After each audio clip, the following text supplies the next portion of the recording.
మీకు ప్యానెల్లో ఉన్న మిత్రులకు ఐ న్యూస్ ప్రేక్షకులకు నమస్కారాలు మరొకసారి. ఇక్కడ మనం రెండు విషయాలను గమనించాలి. ఒకటి వచ్చేసేమో వాట్ ఈజ్ సైంటిఫిక్ గా ప్రాక్టికల్ ఎలా జరిగింది, ప్రాక్టికాలిటీగా ఏది ఉందనేది ఒక అంశము. నెక్స్ట్ వచ్చేసి మీడియా ఏదైతే ఉందో కొంత హల్చల్ ఈ ప్రభుత్వాల వైపు కొంతవరకు మెయిన్ స్ట్రీమ్ మీడియా చేస్తున్నది. ఆ హల్చల్ కాకుండా గ్రౌండ్ రియాలిటీ చాలా ఇంపార్టెంట్. ఆ గ్రౌండ్ రియాలిటీలో మేము తిరుగుతున్నాం కాబట్టి మేము చెప్పగలుగుతాం ఆ గ్రౌండ్ రియాలిటీ ఏదో. సో ఈ రెండు వాస్తవాలను మనం క్లియర్ గా మాట్లాడుకుంటే బాగుంటుంది అనేది it's my feeling. Number one, ఏదైతే ఇప్పుడు రాష్ట్రం లోపల డెఫినెట్ గా కాంగ్రెస్ ప్రభుత్వం ఉంది కాబట్టి ఇక్కడ ప్రభుత్వాలకు అతీతంగా అందామా లేకపోతే పార్టీలకు అతీతంగా అందామా, క్యాండిడేట్ మీద కొంత భరోసాతోని ఫేస్ వాల్యూ మేజర్ గా ఇక్కడ లోకల్ బాడీ ఎలక్షన్స్ అని, సర్పంచ్ ఎలక్షన్స్ అని ఫేస్ వాల్యూతోని మాత్రమే ఇది కంటెస్ట్ చేయబడుతుంటది.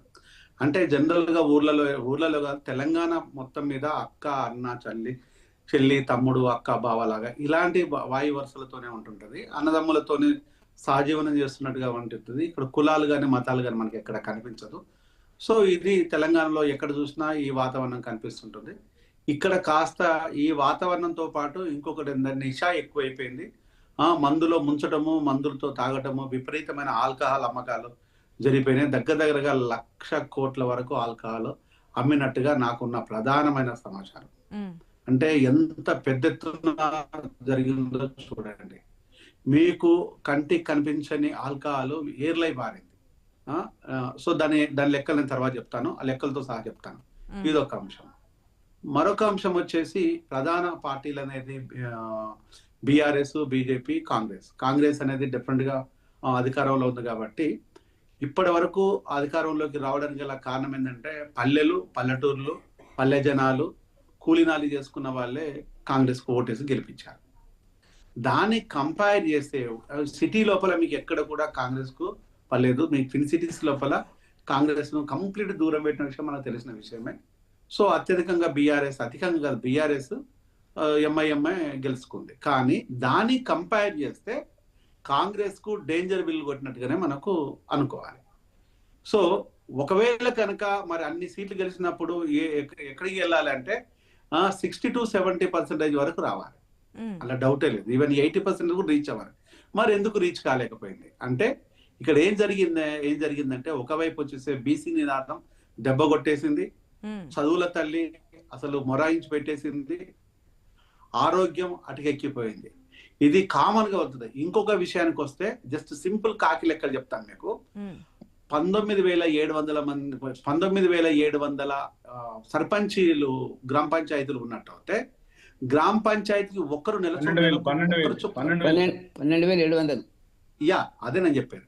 12,700 గ్రామ పంచాయతీ లోపల గ్రామ పంచాయతీకి నెలకు ఒక్కరుగా చచ్చిపోతున్నారు. చాలా తక్కువగా నెలకు ఒకరు చేస్తున్నా, నెలకు దగ్గర చూస్తున్నాడే 12,700 మంది గాల్లో కలిసిపోతున్నారు. మీరు ఏ అక్కను, ఏ చెల్లిని, ఏ తమ్ముని ప్రశ్నించినా కూడా ఆ చావు వెనకాల ఉన్న కారణాలు ఏంటంటే ఆల్కహాల్ కీలకం.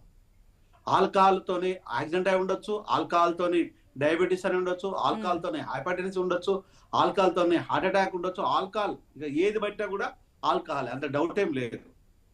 అంటే దీని వెనకాల ఎవరు చూసినా పసుపు కూలిపోయిన తర్వాత వాళ్ళ కడుపు మంటగా వేసినది ఏమనుకోవాలి. మరి వీళ్ళకు ఆ విధంగా చూస్తుంటే 80-90% ఎందుకు రీచ్ కాలేకపోయింది?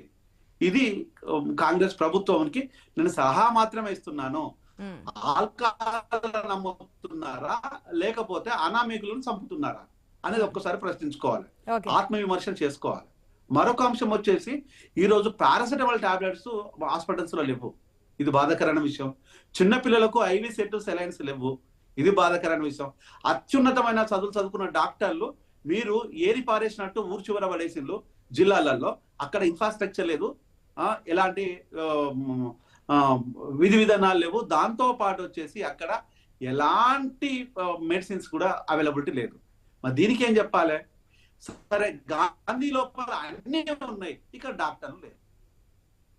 ఒక డిపార్ట్మెంట్ లో ఒకటే ప్రొఫెసర్, అంటే ఒక డిపార్ట్మెంట్ 5 యూనిట్లు ఉంటాయి. ఇవన్నీ దెబ్బ కొట్టేసినాయి. ఇదొక అంశం. మరొక అంశం బీఆర్ఎస్ ఏంటంటే బీఆర్ఎస్ పుంజుకోవడానికి ఛాన్స్ ఉంటుంది, కానీ మీరు ప్రజా ఉద్యమాలు చేస్తే బాగుంటది. అంతే తప్పితే కొట్టేసి వాడెంత వీడెంత అని సొల్లు వాగుడు వాగితే మళ్ళీ ఇంకో 5 ఏళ్ళు అటే ఉంటది, బీజేపీ తనకి వెళ్ళిపోతుంది. బీఆర్ఎస్ కి నేను ఇచ్చే సలహా ఏంటంటే ఇప్పటికైనా కళ్ళు తెరిచేసి విద్యా వైద్యం మీద కొట్లాడండి, ఆల్కహాల్ ని నియంత్రిస్తామని చెప్పండి, ఆల్కహాల్ ని పూర్తిగా వీలవుతే నిషేధిస్తామని చెప్పండి, తప్పులేదు. నిషేధన అనేది జరగదు కాబట్టి కనీసం నియంత్రణ చేయండి, కుటుంబాలు బాగుపడతాయి. ఆ కుటుంబాల లోపల బీఆర్ఎస్ లో పనిచేసే వాళ్ళ కుటుంబాలు ఉన్నాయి, బీఆర్ఎస్ లో పనిచేసే గ్రామ పంచాయతీలలో ఉండే వ్యక్తులు ఉన్నారు. అంటే ఈ రోజు మనుషులు అనేది వేరే వాళ్ళ నుంచి రాలేదు కదా, మన కుటుంబాలు మన బంధువులు మిత్రులే కదా చచ్చేది. అది ఒక్కసారి చూడాలి. ఇక మనకు బీజేపీ విషయానికి వస్తే ఎంపీలు 8 మంది, ఎమ్మెల్యేలు ఇంచుమించుగా 8-9 మంది సబ్జెక్ట్ టు కరెక్షన్.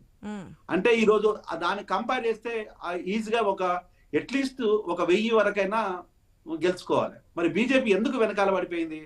ఎందుకు 200కే సర్దిద్దుకోవాల్సి వచ్చేసింది? 200 పైచీలకు అనుకుంటాను సబ్జెక్ట్ కరెక్షన్. 200 కాదండి, 767 అని వాళ్ళే చెప్తుంటే మీరు 200 ఒకసారి మరోసారి చెక్ చేయండి అన్న, చెక్ చేయండి అన్న ఒకసారి. సబ్జెక్ట్ కరెక్షన్ అని చెప్తున్నాను. నిజమే డాక్టర్ సాబ్. ఇప్పుడు 767 2 దశల్లో ఎలక్షన్స్ లో బీజేపీ సంపాదించుకున్నటువంటి స్థానాలు 767. అయినప్పటికీ 1000కి రీచ్ కాలేదు. అది వేరు, 1000కి రీచ్ కాలేదు. వంతి నేను చెప్తున్నా విన్నాను. సో 1000కి రీచ్ కాలేదు. అంటే పెద్ద ఎత్తున లోపల పార్లమెంట్ ఎలక్షన్ లోపల గెలుచుకున్నది, ఎమ్మెల్యే లోపల గెలుచుకున్నప్పుడు విలేజ్ స్థాయికి ఎందుకు పోలేకపోతున్నాం మనము? ఆ భయాలు ప్రజలు ఎందుకు వెంటాడుతున్నాయి బీజేపీ అంటే? బీజేపీ అనగానే ఒక రకమైన అలజడి ప్రజల లోపల ఎందుకు వచ్చేసింది? దాన్ని మీరు కరెక్షన్ చేసుకోండి. అంటే మణిపూర్ అల్లల్లా అని చెప్పుదామా, లేకపోతే ఇక్కడ మతాలు కులాలు అనేది ఇంకా ప్రజల లోపల వెంటాడుతున్నదా, అది వేటాడుతున్నదా అనే విషయం చూడాలి. చాలా వరకు ఉన్నాయి, కానీ ఇవన్నీ ఆలోచించుకొని గ్రామాల్లో సర్పంచ్ ఎలక్షన్స్ లో ఓటుకు వినియోగించుకున్నారా ఓటర్లు అనేది కూడా ఒక పాయింట్. మాట్లాడదాం జయరాం గారు.